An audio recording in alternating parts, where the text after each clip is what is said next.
सुरुमा यस कथाको टाइटलबाट सुरु गरौँ। कथाको अनुसार टाइटल रहेको छ the oval portrait. The oval पोर्ट्रेटको अर्थ भनेको के हो भने अण्डाकार चित्र भनेर यसलाई बुझ्न सकिन्छ। यो कथाको लेखक एडगर एलन पो रहेका छन्। उनको जन्म सन् 1809 जनवरी 19 मा भएको थियो र मृत्यु सन् 1849 अक्टोबर 7 मा भएको थियो। उहाँ एक लेखक, कवि, सम्पादक र साहित्यिक आलोचक हुनुहुन्थ्यो। उहाँ कविता र संक्षिप्त कथाहरूले गर्दा धेरै चिनिने गर्नुहुन्थ्यो। यो कथाको original title life in death रहेको छ र यस कथा गोथिक हररमा आधारित छ।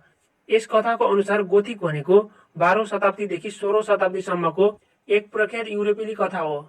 यो कथा ग्राम म्यागजिनमा छापिएको थियो। कथाको प्रकाशन मिति कहिले थियो भने सन् 1842 अप्रिल महिनामा भएको थियो।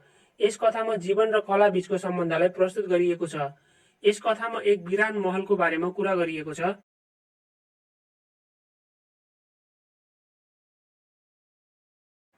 यस कथामा एक विरान महलको बारेमा कुरा गरिएको छ र त्यो महल कहाँ थियो भने मध्य इटलीको पर्वत श्रृङ्खलामा थियो। यस कथाको प्रतीक अर्थात् के को आधारमा यो कथा लेखिएको छ भने एउटा अण्डाकार चित्रको बारेमा यस कथामा कुरा गरिएको छ र त्यो चित्र मायाको मरणशीलताको प्रतीक र कलाको अमरत्व प्रतीकको रूपमा रहेको छ। यो गोथिक डरलाग्दो कथा अण्डाकार चित्र अमेरिकन लेखक एडगर एलन पो द्वारा लेखिएको हो। यो कथाको मेन थिम अर्थात् मूल आशय के हो भने कला र जीवन बीचको सम्बन्धलाई यस कथामा प्रस्तुत गरिएको छ। यो कथाको सुरुवात कसरी हुन्छ भने दुईजना मानिसहरू हुन्छन् र तिनीहरू इटलीको मध्य भागमा रहेको पर्वत श्रृङ्खला नजिकैको एउटा विरान महलमा हुन्छन् र यी दुईजना मानिसहरू मध्ये एकजना मुख्य वक्ता घाइते हुन्छ र अर्को उसको सर्भेन्ट अर्थात् नोकर हुन्छ र त्यो नोकरको नाम पेड्रो हुन्छ। यो कथामा मुख्य वक्ताको नाम भनिएको छैन। जब तिनीहरू त्यो विरान महलमा पुग्छन् वक्ता आफू राम्रो अवस्थामा हुँदैन किनभने ऊ धेरै घाइते भएको हुन्छ र त्यो नोकरले आफ्नो मालिक घाइते भएको कारणले गर्दा बाहिर अर्थात् खुला हावामा नबसोस् भन्ने चाहन्छ। उसले आफ्नो मालिकलाई कसैको अनुमति बिना नै जबरजस्ती त्यो महलभित्र लग्छ किनभने उसको मालिक धेरै नै घाइते भएको हुन्छ र त्यो महलभित्र गइसकेपछि त्यो रात काट्नको लागि महलको सबै कोठाहरूमध्ये सबैभन्दा सानो कोठाभित्र पस्छन्। त्यो कोठाभित्र सबै कुरा भए पनि कोही मान्छे नभएको कारणले गर्दा कोठाको सजावट भने थिएन। त्यो कोठाभित्र बुट्टाले सजिएको भित्ताहरू, ट्रफी अर्थात् पुरस्कार र चित्रहरू थिए। त्यो सबै देखिसकेपछि वक्ताले त्यो कोठाभित्र भएको चित्रहरूलाई हेरिरह्यो। त्यो चित्रहरू हेर्दै जाँदा वक्ताको चासो धेरै नै बढी त्यो चित्रमाथि। उसले आफ्नो नोकर पेड्रोलाई त्यो कोठाको झ्याल ढोका सबै बन्द गर्न भन्यो र त्यो नोकरले कोठाको सबै झ्याल ढोकाहरू बन्द गर्यो र बत्ती बालिदियो र झ्यालको पर्दाहरू पनि खोलिदियो किनभने आफ्नो मालिकलाई त्यो कोठाभित्र भएको चित्रहरू हेर्न सजिलो होस् भनेर। र त्यो कोठाभित्रको चित्र हेरिसकेपछि बिस्तारामा सुत्ने बेला त्यो वक्ताले सिरानी तल एउटा किताब भेटाउँछ। त्यो किताब के को बारेमा हुन्छ भने त्यहाँ भएको हरेक चित्रकलाको बारेमा त्यस किताबभित्र लेखिएको हुन्छ। त्यो वक्ता त्यस किताब पढ्नमा व्यस्त हुन्छ र उसको नोकर सुतिसकेको हुन्छ। किताब पढ्दै जाँदा मध्यरात भइसकेको हुन्छ। पढ्ने क्रममा क्यान्डलको छायाले पढ्नमा डिस्टर्ब गरिरहेको हुन्छ र उसले त्यो बलिरहेको क्यान्डललाई अर्को ठाउँमा राख्छ र त्यतिकैमा कोठाको एउटा कुनाबाट उज्यालो प्रकाश कोठाको कुनामा भएको चित्रमा पर्छ। त्यो चित्र पहिलेबाट छाया भएको ठाउँमा हुन्छ। त्यो चित्र एउटा जवान केटीको हुन्छ र त्यो अण्डाकार आकारको चित्र हुन्छ। त्यो केटीको चित्र हेर्दा त्यो केटीले भर्खरै बिहे गरेको जस्तो देखिन्छ र उसले त्यो केटीको चित्र धेरै नजिकबाट हेर्नको लागि आँखा झिम्क्याउँछ र उसले त्यो केटीको चित्र नजिकैबाट हेर्दै जाँदा ऊ झस्किएको जस्तो महसुस गर्छ। त्यो अण्डाकार आकारमा भएको जवान केटीको टाउको र कुमको चित्रले वक्तालाई झसङ्ग बनाउँछ किनभने त्यो हेर्दै अनौठो किसिमको हुन्छ। वक्ताले त्यो चित्रलाई धेरै ध्यान लगाएर हेर्छ किनभने त्यो चित्रको कला र त्यो चित्रमा भएको केटीको सुन्दरताले गर्दा ऊ धेरै नै आकर्षित भएको हुन्छ। उसले त्यो किताबलाई फेरि खोल्छ र त्यो अण्डाकार चित्रलाई फेरि हेर्न सुरु गर्छ। उसले त्यो किताबभित्र भएको त्यो चित्रको वास्तविकता अर्थात् चित्रको इतिहासलाई राम्रोसँग पढ्न सुरु गर्छ।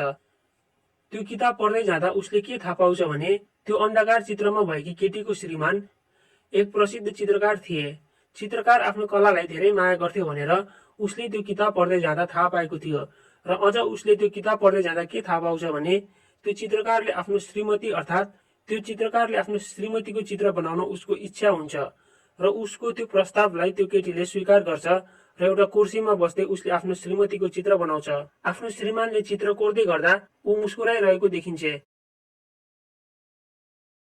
उसले आफ्नो श्रीमतीको चित्र बनाउन धेरै समय लगाउँछ। उसले त्यो चित्र धेरै ध्यान दिएर बनाएको थियो, त्यसैले 1 हप्ता जति लागेको हुन्छ त्यो चित्र बनाउनको लागि। र उसको श्रीमती कुर्सीमा बस्दा बस्दै धेरै कमजोर र बिरामी हुन्छ, किनभने त्यो चित्र बनाउन धेरै समय लागेको हुन्छ। र आफू बिरामी भएको त्यो कुरा श्रीमानलाई कहिल्यै भनिन, किनभने त्यो भन्दा श्रीमानको अरू खुसी केही देखिन। र आफ्नो श्रीमतीको चित्र बनाउने क्रममा आफू र आफ्नो श्रीमतीलाई त्यही कोठाभित्र बन्द राख्छ, किनभने त्यो समयमा आफूलाई अरू कुराहरूबाट डिस्टर्ब नहोस् भन्ने त्यो चित्रकारले चाहन्छ। उसले आफ्नो श्रीमती कमजोर हुँदै गएको कहिल्यै पनि आभास भएन। र जब उसले आँखा र मुखमाथि फिका रङको ब्रुस लगाउँदै सिद्ध्यायो र ऊ त्यस चित्रबाट पछि सर्छ र त्यस चित्रलाई एकहोरो हेर्दै बेसरी चिच्याउँछ।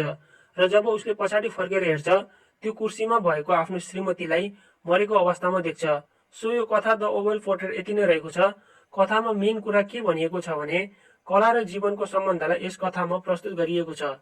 र कलाप्रतिको अठोटले गर्दा एउटा जवान केटीको मृत्यु भएकोमा कलालाई दोषी देखाएको छ र त्यो कलाले गर्दा नै उसले पछुतो महसुस गराएको छ भनेर यस कथाबाट बुझ्न सकिन्छ। सो यो कथा एडगर एलन पोद्वारा सर्ट हरर कथा थियो। अब अन्तिममा यस कथाबाट सोध्न सक्ने केही क्वेसनहरूको बारेमा डिस्कस गरौँ है त। What is the central theme of the story? Who is the women depicted in the oval portrait? The story The Oval Portrait deals with the theme of the relationship between art and life. Art and ovation to it are showed as killers and responsible for the young bride's death. In this context, art is equivalent to death. The association between art and life is considered as rivalry.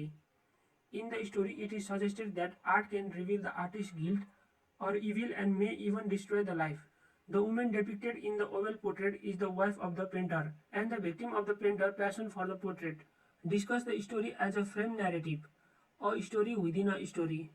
The Oval Portrait is a frame narrative, or a story that contains another story. In the first part of the story, we encounter the unnamed narrator, who is injured and stranded at night for unknown reasons.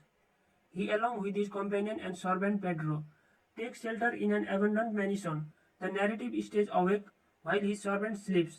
He is captivated by the painting on the bedroom wall and studies a book containing their story. Noticing a lifelike painting of a young woman, he reads about it in the book. In the second section, the narrative tells how a beautiful woman marries a painter who is completely absorbed in his work. Although she doesn't love this, she agrees to sit for a portrait, a process that takes many weeks. As the portrait nears completion, the lady grows increasingly weak. In placing the final touches of his masterpiece on the canvas, he suddenly realizes that she is dead. What does the expression "she was dead" mean? The expression "she was dead" means the painter's realization of his death of his beloved. Because of his devotion to the portrait, his wife remains in an obedient pose for many weeks. As the war continues, her health becomes increasingly poor. However, the painter doesn't notice the worsening condition of his wife, continuing to paint desperately without taking his eyes off. Given the last brush stroke, the painter is delighted with the liveness of his creation, but turning to his wife, he realizes that she is dead. So यो कथाको summary र केही क्वेसनहरुको बारेमा discuss गरे। Video कस्तो लाग्यो? यदि मन परे भिडियोलाई लाइक र च्यानललाई सब्स्क्राइब गरिदिनुहोस् भन्दै अर्को भिडियोमा अर्को समरी ल्याउने छु भन्दै आजलाई भिडियो यति नै। हस्त धन्यवाद।